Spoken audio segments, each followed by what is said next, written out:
Assalamualaikum warahmatullahi wabarakatuh.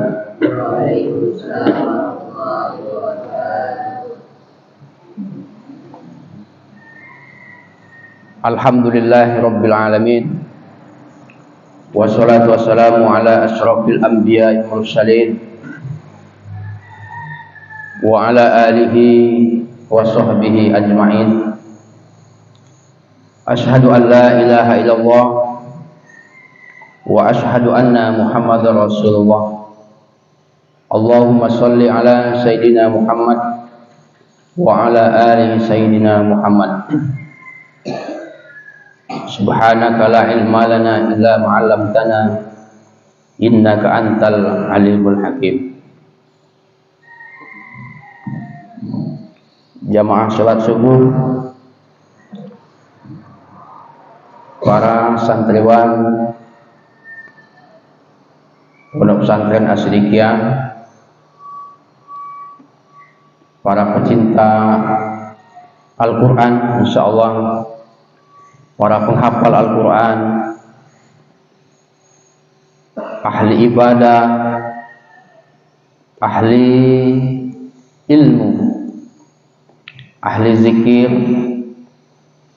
Insya Allah kita semua senantiasa mendapatkan rahmat dari Allah Subhanahu wa ta'ala. Amin ya rabbal alamin.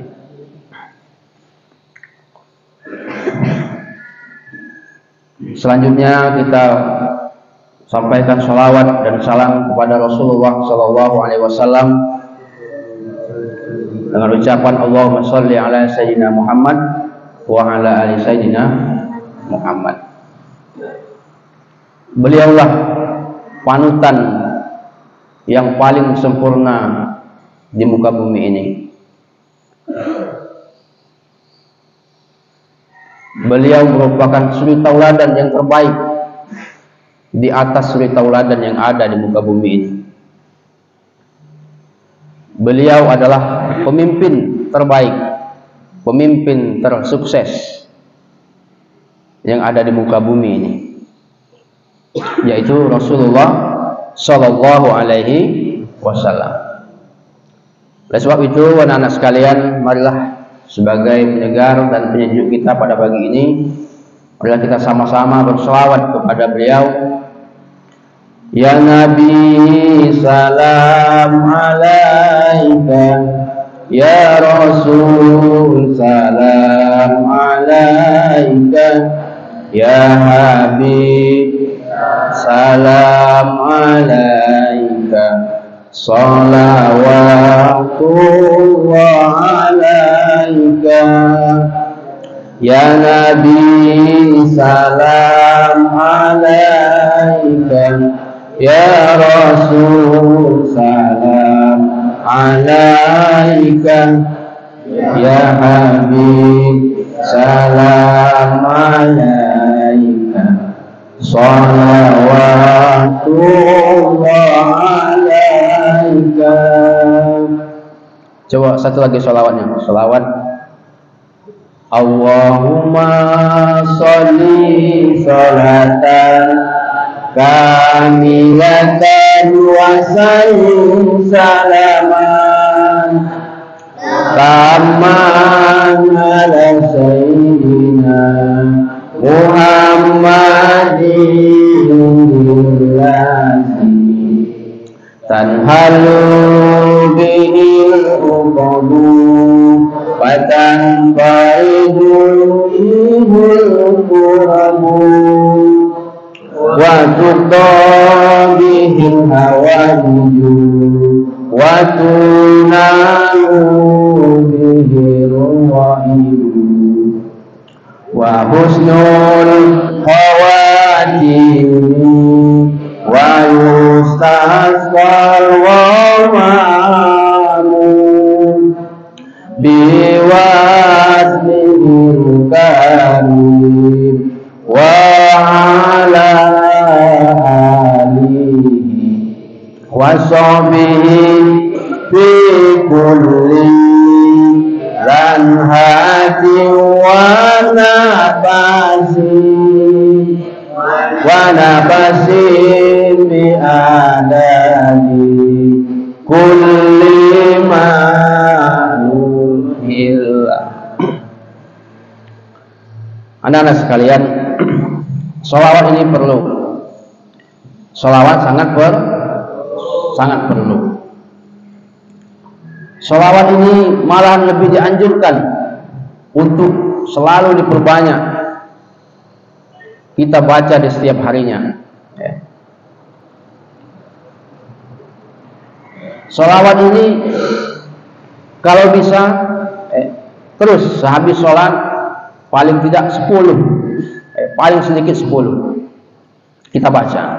Allahumma sholli ala sayyidina Muhammad wa ala ali sayyidina Muhammad 10 kali. Di sela-sela zikir-zikir kita, di antara zikir-zikir yang selalu kita baca. Tadi kita baca Al-Maqsurat, sehabis itu kita tambah lagi dengan bacaan sholawat. Kita tambah lagi dengan zikir yang lain, dengan tasbih subhanallah wa bihamdihi subhanallahil azim. Boleh. Insya Allah ada manfaatnya bagi kita, terutama sholawat. Anak-anak sekalian, mari kita ingat salah satu surat Al-Ahzab ayat 21. Bismillahirrahmanirrahim. Laqad kana lakum fi Rasulillahi uswatun hasanah liman kana yarjullaha wal yawmal akhir wa dzakarallaha katsira. Pada ayat ini anak-anak sekalian, bahwa di dalam diri Rasulullah Shallallahu Alaihi Wasallam itu adalah ada suri tauladan yang baik bagi kita. Ada contoh yang baik bagi orang yang mengharapkan rahmat Allah Subhanahu wa taala. Ada suri tauladan yang baik pada diri Rasulullah itu bagi orang-orang yang meyakini hari akhirat itu, bahwa akhirat itu ada. Maka sebagai santri sangat tepat waktunya bagi kita untuk selalu mempelajari, memahami, mengenal bagaimana mulianya akhlak Rasulullah Shallallahu Alaihi Wasallam. Yakinlah dengan seyakin-yakinnya anak-anak sekalian, tidak ada suri tauladan yang terbaik di muka bumi ini melainkan dari baginda kita Rasulullah Shallallahu Alaihi Wasallam. Dari segi apapun, dari segi ibadahnya kita ambil contoh. Bagaimana ibadahnya Rasulullah Shallallahu Alaihi Wasallam? Bagaimana beliau selalu menghidupkan malam-malamnya, ibadah malamnya di setiap malam, sujudnya, zuhud. Itu dari segi ibadahnya, luar biasa. Dari segi sedekah, memang sulit untuk kita suri tauladani, untuk kita contoh. Tapi perlu untuk tingkat awal kita memahami kepribadian beliau. Kita tahu bahwa bagaimana Rasulullah sering mengikat perutnya karena tidak ada sesuatu yang dimakan. Dalam keadaan seperti itu beliau masih juga sempat untuk mengeluarkan sedekah roti kepada tamu yang ada ke rumahnya, kepada orang yang kelaparan. Padahal di saat itu beliau juga dalam keadaan lapar. Ini tauladan yang sangat langka saat ini untuk ditauladani. Ini contoh yang semua orang membutuhkan perjuangan yang luar biasa untuk mencontoh, mengikuti tauladan Rasulullah Shallallahu Alaihi Wasallam ini. Maka sekali lagi saya katakan, inilah saatnya yang tepat anak-anak sekalian. Di pondok pesantren Asy-Syiqiah ini banyak sekali ustadz dan ustazah tempat kalian bertanya tentang ketauladanan Rasulullah Shallallahu Alaihi Wasallam. Bahkan ada mata pelajaran khusus yang mengkaji, yang mendalami, yang mengenalkan kepribadian kepada kalian tentang Rasulullah Shallallahu Alaihi wasallam. Maka tujuan akhir dari proses pelajaran itu, setelah kalian mengenal bagaimana akhlak Rasulullah, bagaimana ibadahnya Rasulullah, bagaimana kemurahan hatinya Rasulullah, tujuan akhir kita dapat mengamalkan atau mencontoh kepribadian mulia yang ada pada diri Rasulullah Shallallahu Alaihi Wasallam. Pernah dikisahkan sebuah kisah ketika Rasulullah Shallallahu Alaihi Wasallam mau berangkat ke masjid, beliau sering diludahi oleh orang kafir. Begitu mau berangkat ke masjid, beliau diludahi oleh orang kafir. Setiap kali mau berangkat ke masjid, beliau diludahi oleh orang kafir. Kenapa beliau diludahi oleh orang kafir? Ya jelas orang kafir tidak senang dengan Rasulullah Shallallahu Alaihi Wasallam yang mau datang ke masjid. Tapi tengok akhirnya, sekian lama beliau diludahi oleh orang tersebut. Pada suatu hari orang kafir tersebut tidak ada.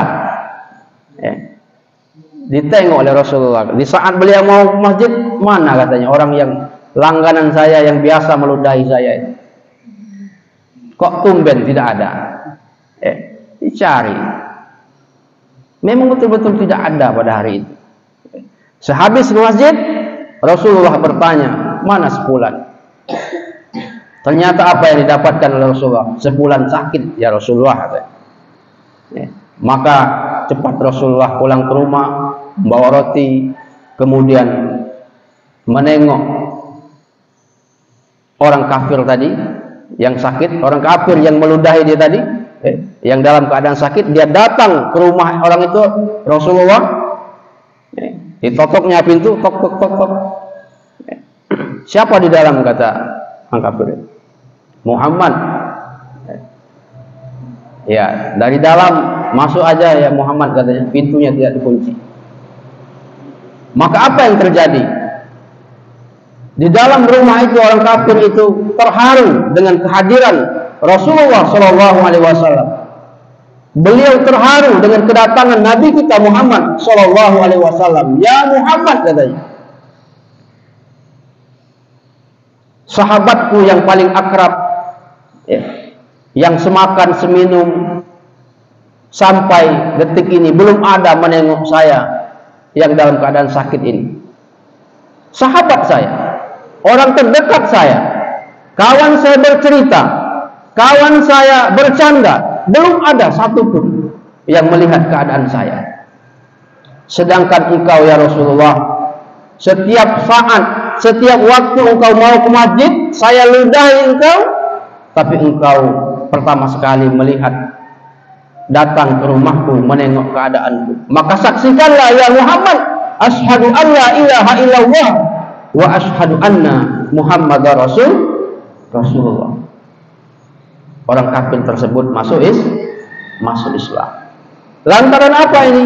Lantaran akhlak yang sangat mulia dari Rasulullah Shallallahu Alaihi Wasallam. Nah, ini akhlaknya kepada lawannya, anak-anak sekalian. Akhlak Rasulullah, akhlak Nabi kita kepada orang yang selalu membencinya. Akhlak Nabi kita yang selalu diludahi oleh orang kafir. Begitu akhlaknya. Apalagi akhlak beliau terhadap sahabatnya. Apalagi akhlak Rasulullah terhadap keluarganya. Tentu lebih jauh diistimewakan dan dimuliakan oleh Rasulullah Shallallahu Alaihi Wasallam. Anak-anakku sekalian, para pecinta Al-Quran dan penghafal Al-Quran yang senantiasa dimuliakan Allah Subhanahu wa Ta'ala. Sebetulnya sangat banyak sekali pelajaran, contoh suri tauladan yang terbaik dalam diri Rasulullah Shallallahu Alaihi Wasallam. Semua isi dunia ini mengakui tentang kemuliaan Rasulullah Shallallahu Alaihi Wasallam. Al-Quran pun menyampaikan, mengakui, Allah sendiri mengakui lewat firman-Nya dalam Al-Quran surat Al-Ahzab tadi, bahwa di dalam diri Rasulullah itu ada tauladan yang baik bagi kita. Nah, sekali lagi, mari anak-anak sekalian, ini waktu yang sangat tepat, manfaatkan waktu yang ada, kesempatan yang ada di pondok pesantren ini.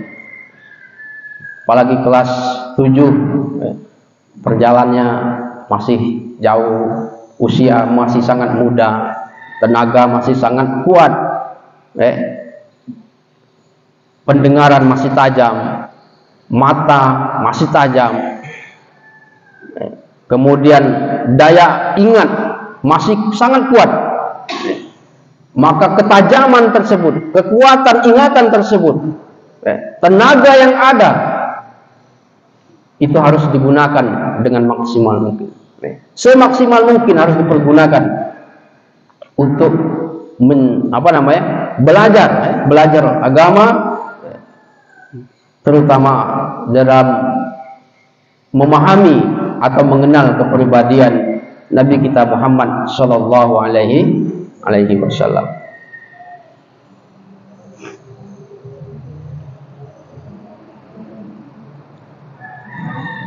Anak-anak sekalian yang dirahmati Allah Subhanahu Wa Taala, mungkin hanya ini yang dapat saya sampaikan, tidak begitu banyak. Insyaallah akan saya tambah di lain kesempatan.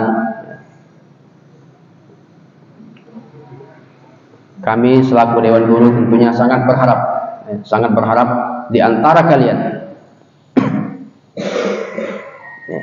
sangat berharap, dan memang betul-betul berharap kita bisa menjadi orang yang baik, menjadi orang yang baik. Kita rubah pola pikir kita, kita rubah pola hidup kita, menjadi lebih baik, pola hidup lebih baik, pola pikir yang lebih baik, pola hidup yang lebih sehat dan lain sebagainya. Kemudian di saat orang tua kita datang ke pesantren juga, tentunya harus kita sambut dengan adab yang baik, dengan adab yang baik. Kita amalkan tadi akhlak-akhlak yang baik. Bagaimana ketika akhlak berhadapan dengan orang tua, dengan tamu dan sebagainya. Nah, ini tentunya harus kita praktekkan. Dan ini adalah waktu yang sangat tepat, yang sangat pas sekali untuk kita praktekkan ilmu-ilmu dan pemahaman-pemahaman yang kita dapatkan dari guru-guru kita yang ada di pondok pesantren ini. Mungkin hanya itu yang dapat saya sampaikan, anak-anak sekalian. Mohon maaf kiranya banyak kekurangan, banyak kelemahan, ada salah kata, salah ucap pada kesempatan ini. Itu semua datangnya dari saya sendiri, dan kalau ada kata-kata hikmah, kata-kata manfaatnya, itu semua petunjuk dari Allah Subhanahu wa Ta'ala. Mudah-mudahan bernilai ibadah bagi kita semua. Amin ya rabbal alamin. Terima kasih. Wassalamualaikum warahmatullahi wabarakatuh.